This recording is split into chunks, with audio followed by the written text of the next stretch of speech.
On our last episode, we ranked up the Forgotten Realms' lesser and intermediate deities by power, from weakest god to strongest, and today we're going to continue on that path. This is a sequel to that video, so if you haven't seen it, I highly recommend going back and watching it. It's called D&D Deities Ranked by Power, so go watch that and come back to this one. But now today, we're covering what Dungeons & Dragons considers greater powers. These guys are so strong that, generally speaking, you can't really challenge them in any conceivable way. They are so beyond us that they really don't even manifest physically in their own worlds. You just don't get to see these guys. Instead, they only manifest through avatars which only hold a fraction of their power. In fact, they are so strong that destroying their avatars doesn't even bother them. Greater powers can have up to 10 avatars at a time, and it only takes them a single day to recreate a destroyed one. It should also be noted that some of these gods can have avatars that are literally as strong as lesser deities themselves. Basically, you don't mess with these guys. Now, to become a greater god, you need to have around 1 million or more followers, which is much harder than you might think. Population in medieval fantasy is much scarcer than it is in modern times. Waterdeep, for example, which is considered to be one of the bigger cities in the Sword Coast, really only has about 200,000 inhabitants, at least in the city proper. If you count the farmlands around 40 miles around Waterdeep, then we're talking about 2 million people, which is a lot, but not everyone venerates gods. At least not to the degree which would be counted for this metric. You need to be truly dedicated to your god, pray to your god every day, go to church, you know, that sort of thing. The gods which we are about to talk about have those numbers. These are the gods who are so ubiquitous in society that you wouldn't be surprised to see random people wearing their amulets in broad daylight. If you were to ask a random person in your adventures who they pray to, most likely they will say one of these gods. So now that we have set up the scene, I believe we're ready to start ranking the greater gods, but first I'm really excited to talk to you guys about our sponsor today. Townsmith is the first creator for 100% customizable and modular 3D printable buildings for your Dungeons & Dragons campaigns. So the way it works is you go into the website, you build and create your building, you click assemble, and the building is then sent to you through email ready to be printed. If you have a 3D printer, great, you can just go ahead and print it. If not, they have a nice and wide selection of retailers that can print your building for you and then ship it to you all over the world. Oh yeah, dude. It's creating a mess, but that's fine. Yeah, we'll get rid of it. Alright. That's cute. So the whole thing is designed to be hassle-free. You don't need a 3D printer, and you can go and test the program for free. They have different sets for different types of buildings. You can do typical medieval houses, you can do castles, you can do cave settings, and now, which is new as of a week ago, you can do steampunk buildings, which I know that a lot of you are big fans of. They're adding new sets and buildings every single month, and the kicker, which I like, is that the interior to these buildings is actually playable. It's not just the outside.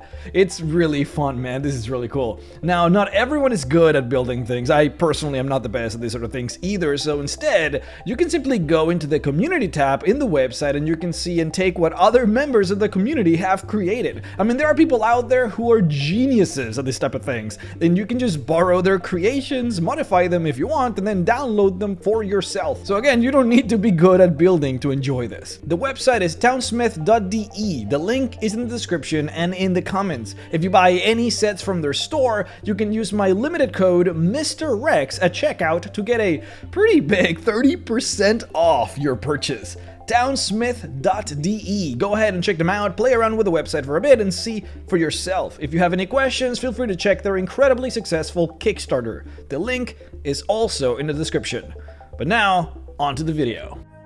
Alright, I already feel your gears turning. Which kinds of gods are we going to find on this list? Well, the best ones, or at least the ones with the best portfolios. First on our list, at rank 16 of greater gods, we have Kelemvor, the Lord of the Dead. His portfolio is, well, yeah, death. There is no way around it. It is a fantastic domain to own. For every person that dies, there is a loved one or family member who prays to Kelemvor on its behalf. Kelemvor rules over the Fugue Plane, a transitory plane where all of the souls of the dead go to when they depart the land of the living. In there, in the City of Judgment, Judgment, Kelemvor judges the souls and leads them to their final fate. If you betrayed your deity in life, you get judged harshly and punished for all eternity. If you didn't choose a god in life or rejected outright the worship of a deity, then Kelemvor sends you into the Wall of the Faithless, where you simply become part of what the City of Judgment is made out of: souls. You disappear into the architecture and receive oblivion. If you picked a god in life and you were true to that god, then Kelemvor allows you to stay up to 10 days in the city until your god sends a divine servant to pick you up. Now on this level, we also have Ogma, the Lord of Knowledge. His portfolio is pretty good. It's not quite death, but it's still pretty good. He covers inspiration, invention, and knowledge. That's not enough though. You might have to wonder, how can those domains even compete with death? Why is this guy on the same level as Kelemvor? Well, his last domain is bards. Ogma is the patron god of bards, and you know who are the best PR managers in D&D? Who are the guys that spread news of things from city to city? The ones who make plays and write newspapers and author books, the ones whose literal job is to convince people of things? Bards. Bards are the media of D&D, and their god is Ogma, and Ogma is very appreciative of their help. Further, his worshippers also include artists, cartographers, inventors, lore masters, sages, scholars, scribes, and of course, wizards. Ogma is what D&D considers an interloper god, a deity that came from another world and settled here. This happens when there are large migrations of people that come into the world through portals or space jammers. Those people sometimes bring faith from their old world, settle here, and then propagate it. That's how you get gods from other worlds into this one. Another example of this are the Egyptian gods, which are also considered to be multi-sphere deities or world hoppers. Norse deities are another example. Now next on the list we have Soon, known as the Lady of Love and the Princess of Passion. Her portfolio is beauty, love, and passion, and her worshippers are hedonists, romantics, and really just any person who is focused entirely on their beauty. Her church is extremely popular because they basically have a monopoly on beauty products and services. If you want to have a haircut, you go to the Church of Soon. If you want to take a bath in a public bath, you will find that all of those baths are owned by the Church of Soon. Perfume or cologne? Church of Soon. Sexy times for money? Church of Soon. Their churches are gathering places where you can go and get tips and tricks on how to become more handsome or more beautiful. They show you which clothes work better for you. They tell you how to better talk to people, how to seduce your crush, how to be persuasive. I mean, it really is not a hard sell for people on why they would want to dedicate themselves to a goddess of love and beauty, especially when she doesn't particularly promote just skin-deep beauty, but also inner beauty. Everyone wants love too. At rank 16, we have Talos the Destroyer, greater god of destruction. He has many items on his portfolio, from conflagration to earthquakes to storms, vortices, and rebellion, but the big one is destruction. I say big one because every god is strong at everything, obviously, but they are always particularly good at doing the thing which they have a domain for. When casting spells that pertain to their domain, those spells come quicker, stronger, and harder to avoid. For example, it is a lot easier for a god of knowledge to find a hidden fact about the world than it would be for a goddess of beauty to do so. You can probably see where I'm going with this. Talos is the god of destruction. That is one god to truly fear. If you want something destroyed, there is literally no better person. His worshippers tend to be evil people who want to sow chaos in the world or want power to obliterate their enemies. We're talking barbarians, evil druids who obey primal forces of nature, any kind of sorcerer or wizard who focuses on evocation magic, but really, at the end of the day, probably some of the bigger sects of worshippers that Talos gets are just people who edge on evil. People that might not want to go too deep on evil territory where they are straight up just worshipping some god of murder or god of plague, but still want easy power to dominate those who go against them. It's not too hard to see why he would be popular. If you like fire, electricity, earth magic, I mean, this is the guy that would give you that power. You have to keep in mind that there really isn't like a god of fire or a god of electricity, at least not in the human pantheon. Those would be powerful primordials who will not listen to your prayers. So if you venerate and or would like to harness fire, Talos would be basically the only way to go. That's why he is so popular. Lastly, on Divine Rank 16, we have Grumsh, the patron god of the orcs. I told you guys before that I did wanted to drop some popular gods here and there that don't actually belong to the human pantheons, just so that you could have some frame of reference as to how powerful some of these guys actually are when compared to the rest. Grumsh is basically the guy that every single full-blooded orc prays to as the god of conquest, strength, survival, and territory. He tells the orcs to gather and breed, to rise up in hordes, and then to raid, kill, and conquer. That is basically why nobody likes orcs. We're going to go up now a notch to Divine Rank 17, so these guys are slightly stronger and more popular than the rest. In here, we're going to start with Cyric. Now, ironic that we get to start with this guy because Cyric is kind of a weird one. This rank defines how powerful he was in 3rd edition, or specifically before the events that unfolded during the Spell Plague. Cyric at the time was the god of murder, god of lies, deceit, strife, deception, and illusion.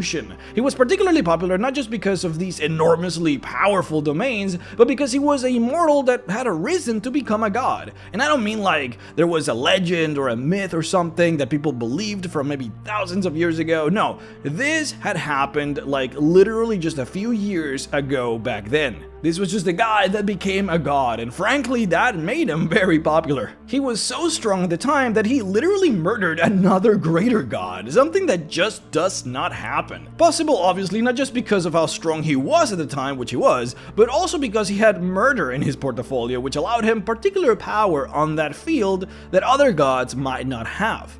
Because of the murder, however, he was imprisoned by some of the other greater gods for 1,000 years, which he should now be free of in 5th edition. His power should be greatly diminished, however, since his church suffered a major blow during his absence, and he also has lost most of his portfolio. Nowadays, he only has lies as his domain. He lost every other thing, so he's probably much lower in the ranks now. But talking now about actual Divine Rank 17 gods, we have Lathander, the Morning Lord, known as the Bringer of the Dawn, the Commander of Creativity, the Rose and Gold God, and the Inspiration's Dawn.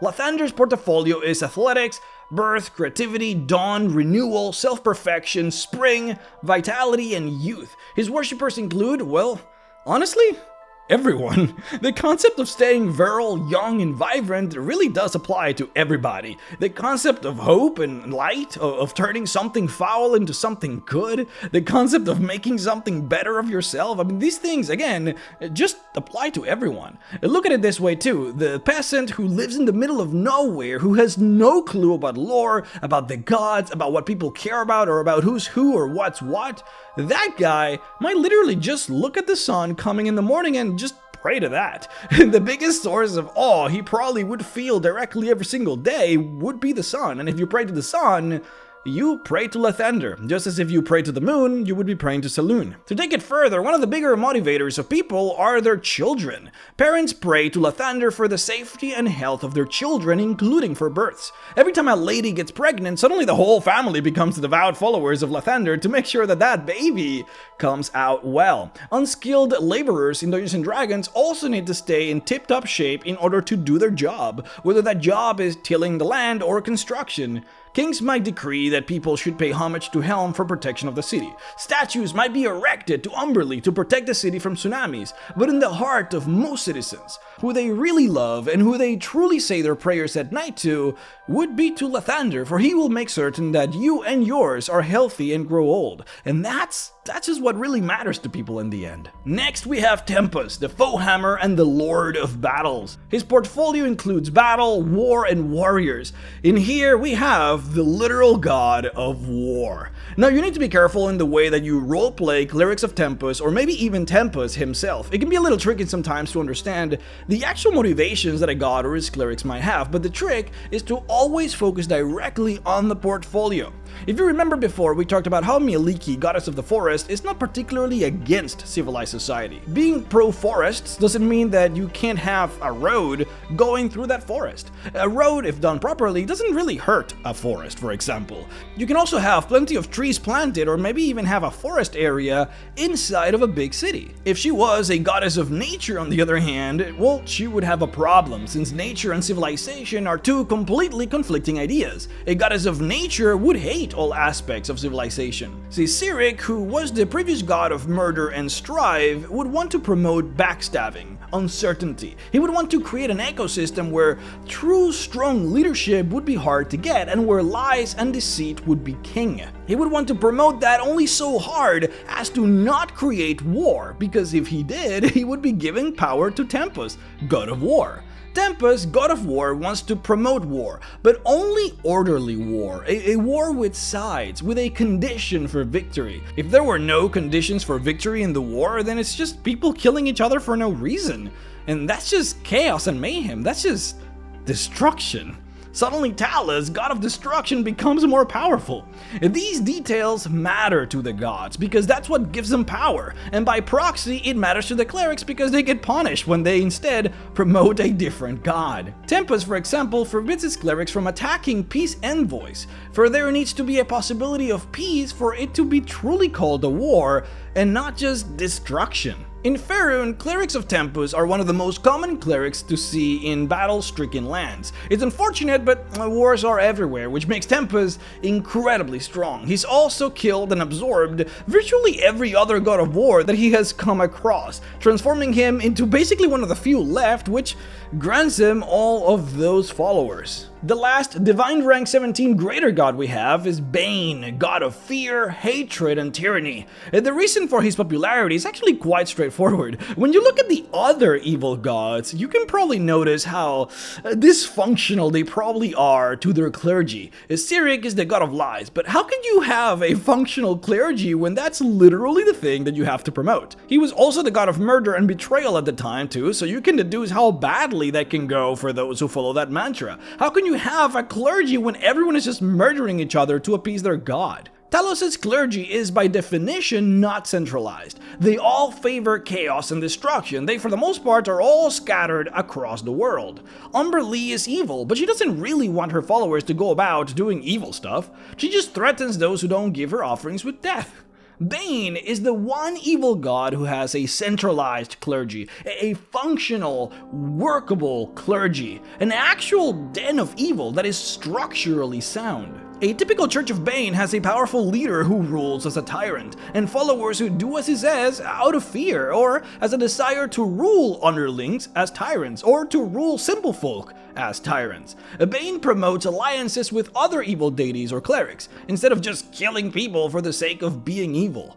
Bane's church is effectively the only evil church that works. Bane's goal is to control and dominate the world, a task true to the god of tyranny, and he goes about it the smart way, creating calculated alliances, striking when they are strongest, not sabotaging their own churches, and of course, blessing those who perform the best to promote excellence. And that's who we have for Divine Rank 17. Before we move any further though, I do want to mention that this is also the Divine Rank where you would find the Primordial Lords of the Elements. Basically the Elemental Lord who rules over the plane of fire, Cassith. The Elemental Lord who rules over the plane of water, Istitia. The Elemental Lord who rules over the plane of earth, Grumbar. And the Elemental Lord who rules over the plane of air, Arcadia, are all Divine Rank 17 primordial deities. They do not listen to prayers from humanoids though, so technically you're not supposed to be able to be a cleric for them. They instead get their power from the support and veneration of the elementals of their kind in their own plane.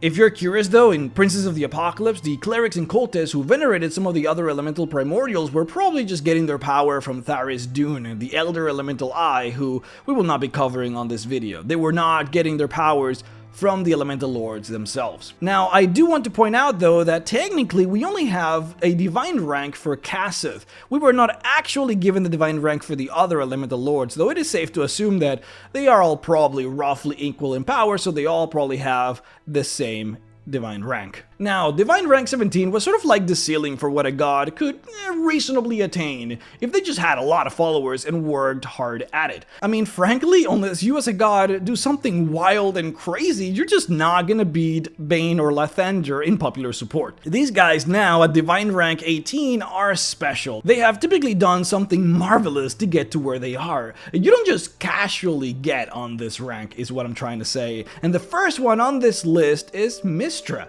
Mystra is the goddess of magic and arguably the most important deity in Dungeons & Dragons. Without Mystra, the world just falls into pieces. Mystra died for like 5 minutes during the time of Netheril, and the entire empire collapsed and an entire era just ended.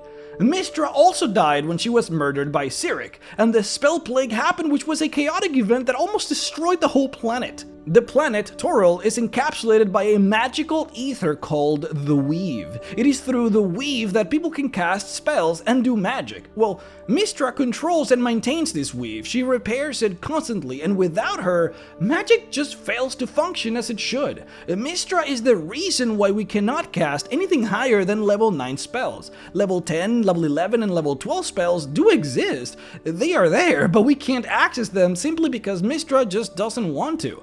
It is believed that Mystra would be far stronger than this if it wasn't for the fact that a lot of her power is stored in her Chosen, a divine servant who houses a sizable amount of her divine strength. Now, next to Mystra at this level, we have Shar, goddess of darkness. Her portfolio also includes Caverns, the Dark, Dungeons, Forgetfulness, Loss, the Night, the Underdark, and Unrevealed Secrets. Like we described before, Shar used to be kind of an over deity, really just a powerful entity with divine rank higher than 20, though she used to be connected with Selûne in this form.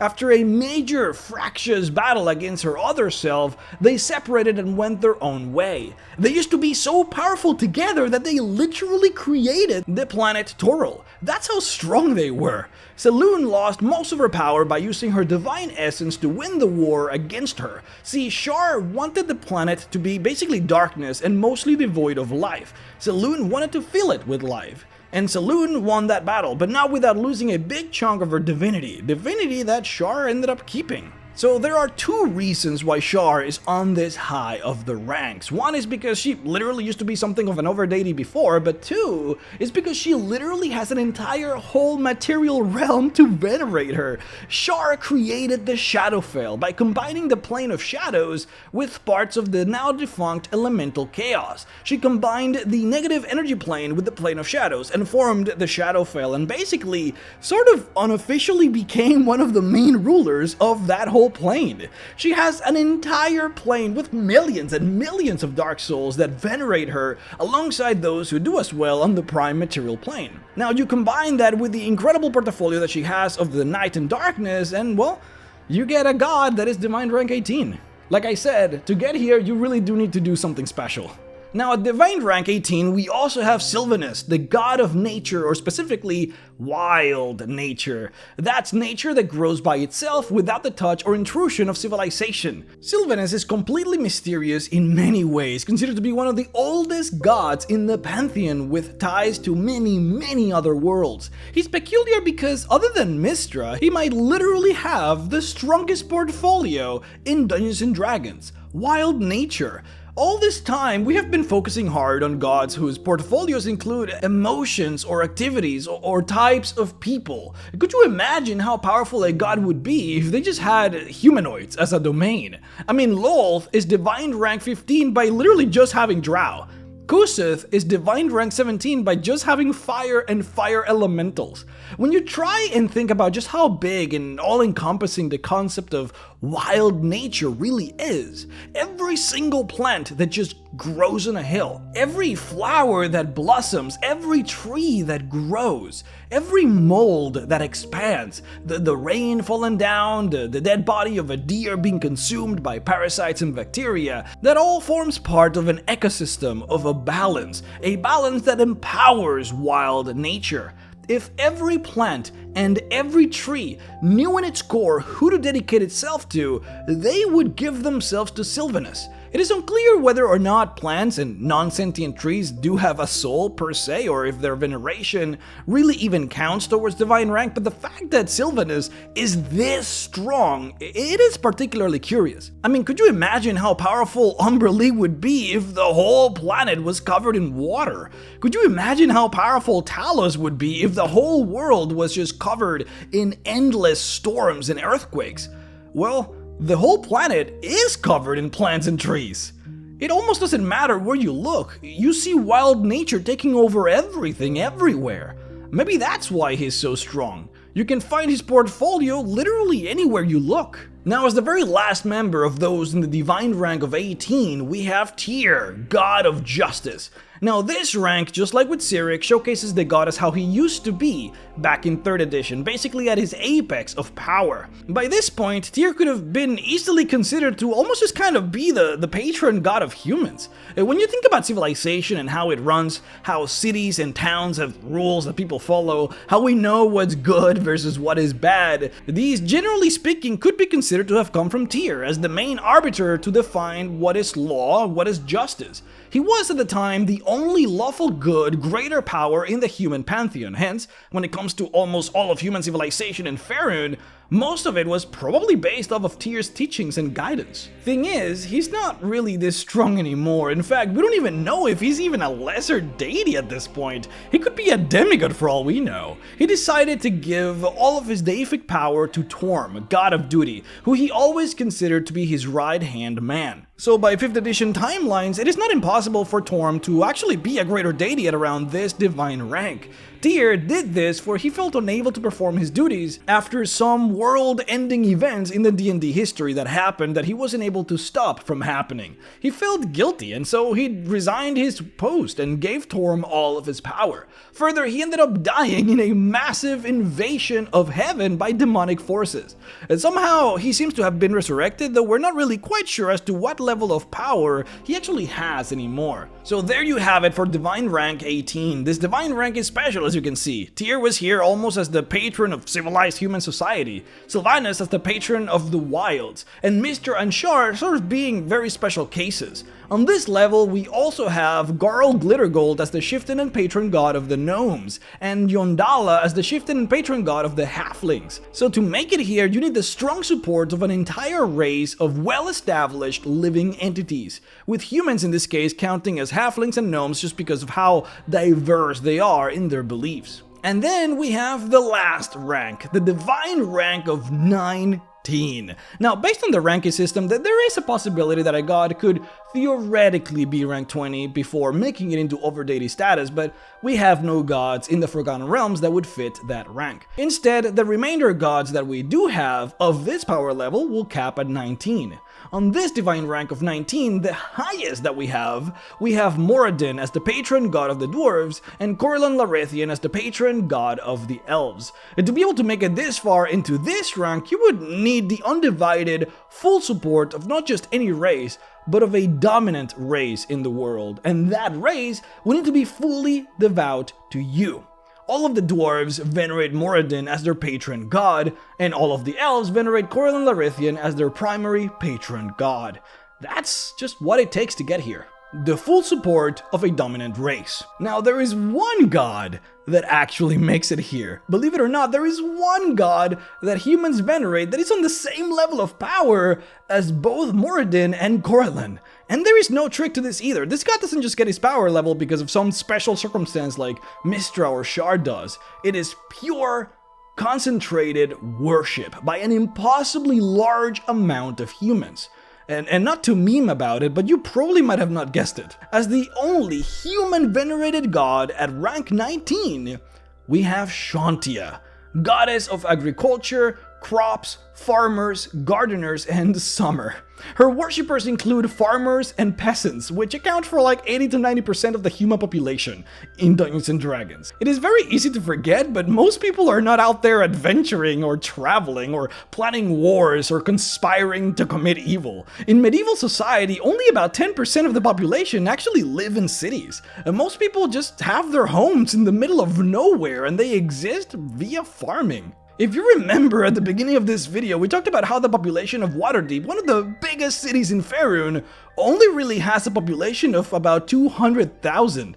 But if you count those that live in the farms around the area of the city, suddenly the population count skyrockets to 2 million inhabitants. That is the case everywhere. Millions and millions of humans who just live out there happy in their farms. Some of them will venerate Lathander like we talked about before, but you just can't beat Shantia. Food is far more important to humans. And just how Sylvanus is the god of untamed wild nature, Shantia takes on the role of being the goddess of tamed nature, planting flowers in your garden, using a river as a source of fresh water, using trees to build your home, growing food, breeding animals so that you may feed on them. These are all things that Shantia takes over. This is human life that she takes over. Humans are a strong community-driven race who work together to help sustain each other. You pray to Lathander to make sure that you and yours are healthy, but you pray to Shantia to make sure that you and your community can exist. You pray to Lathander for yourself at night before bed, but your entire community will pray to Shantia for the betterment of everyone. Some humans can be selfish, but most are just not, and they will pray for others. Millions of them will. Halflings have always been the closest race to humans in mannerisms, especially to those who live out there in the farmlands. Yondala, the patron goddess of the halflings, look at her symbol, a goddess of bounty. There's a reason for that. Farmers and peasants are just not interested in all of this good and evil stuff. They don't need strong laws like in the cities. They don't need war. They don't need magic. They don't need to pray for luck or for wealth. They have their cows and they have their crops. They have their families and they have their friends. And that's all they need. The strong, silent majority. And that's why Shantia is the strongest god and the one with the highest divine rank out of all of the human gods. Oh, and there it is. I hope you guys enjoyed the video. I know that many of you will notice that there are a few gods who did not make it in neither this or the last video, and that is because not every god actually got a divine rank. A divine rank was a thing that D&D did for 3rd edition, and only the gods mentioned here got them. Gods like Oral, the Frost Maiden, for example, which some of you might be interested in, did not receive a divine rank, so we couldn't really classify her on this list. All we know is that she is a lesser deity, so she would be on the same level as Illustrae or maybe Tiamat. But yeah, some notable deities in here would be Asmodeus, who by 5th edition standards is now considered to be a greater deity according to Descent into Avernus. Even though there's some debate as to whether or not it is true because he is named a lesser deity in the Monster Manual, but by canon rules we have to say that he is a greater deity because Descent into Avernus is more Forgotten Realms canon than the Monster Manual actually is. Another notable deity worth mentioning is Uptau, the god of Chult. Uptau is interesting because he doesn't form part of the Faerunian pantheon. Instead, he was given complete dominion and control over the Chultan Peninsula, so that he would protect it against Dendar, the Night Serpent, who was prophesied to come out through one of the volcanoes in the peninsula. He would be considered also a greater deity as well. Another notable mention would be Beshaba, who is the goddess of misfortune. She's sort of like the opposite of Tymora, goddess of fortune, since the lore makes allusions as to Tymora and Beshaba sort of being like two sides of the same coin, possibly even the same goddess, and the fact that both are considered to be intermediate deities, it is also very likely that she is also divine rank, just like Tymora is. But there you have it, all human gods plus some others ranked from weakest to strongest via divine rank. Thank you guys for watching, thank you guys so much for being here. If you're interested in watching me play Baldur's Gate, basically just talking about the lore of the game, talking about the characters and the gods, and basically what we cover here on these videos, but on a sort of walkthrough type of format as we play through the D&D game. Make sure to head on over to Patreon. Doesn't matter which level of support you give in there, it could just be $1 and you get access to all of my videos that I have done for Baldur's Gate. So if you are interested in that, make sure to head on over there. But other than that, I would like to personally thank my Patreon supporters: Zach Bowell, Barry Maskant, 5E Magic Shop, Morgan Johnson, Rusty Rain, Biotechnofrag, Daniel Luna, Doug Feeder, Brad Salazar, Terry Culp, The Great Codini, Walker Motley, Omega Scales, Karathas the Bulwark, Zirin King, Ozol, Ariel Nelson, Alex Cookson, Griffin Pierce, Falky951, Benjamin Bosters, Mr. Salty, Thomas Hunt, Drayden, Tesla Coil, The Role-Playing Junkies Podcast, Prince Daylight Morning Crown, Sabim Kurshab, Solarensis, Ordoric, William Sladden, Nathan McCumb, Silent Shoppa, Bushido Burrito, AG Dare, Soulless Rider, Roleplay with Advantage, Stalia, Items to Astound on DM's Guild, Lost Crusader, Jacob Ortiz, Tython, Sean Duthat, Trev909, Olaf Klepp, Tony Arzi, Garrett Minnick, JD Green, Kaser Sky, Famine52, George Fortland, and Sovereign Mind for supporting me on Patreon at the $25 level. If you would like to support me as well, then please head on over to patreon.com/MrRex to support. Thank you guys for watching, thank you guys for being awesome, thank you for everything, and I'll see you all next time. Bye-bye.